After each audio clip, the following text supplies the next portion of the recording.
বাইরে ঝিপঝিপ করে বৃষ্টি হচ্ছে। আর আমাদের বাড়িতে আজকে ইলিশ নিয়ে আসা হয়েছে।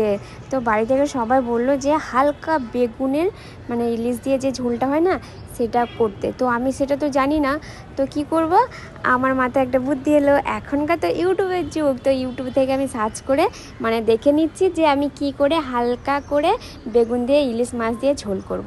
তো আমি চালিয়ে দিলাম ইউটিউব। মশলা আমাদের রেডি হয়ে গেল, এতক্ষণে এক পিঠ ভাজা হয়ে গেল। এবার উল্টে দিয়ে ভালো করে অন্য পিঠটাও ভেজে বাস তুলে নেব। মাছগুলো সব তোলা হয়ে গেলে মাছ ভাজার তেলটাও তুলতে হবে, নাহলে তো দুপুরের খাওয়াটাই বেকার হয়ে যাবে।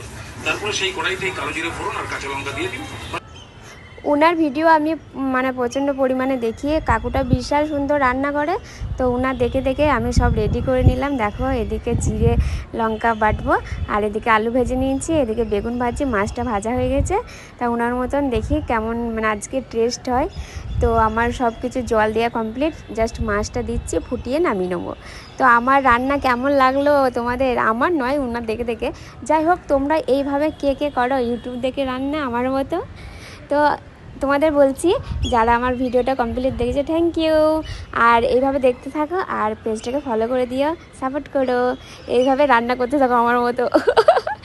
তো আমার রান্না একদম ফাইনালি রেডি হয়ে গেছে, দেখতে ভালো লাগছে না বলো? আবার একটা নেক্সট ভিডিওতে তোমাদের সঙ্গে দেখা হচ্ছে।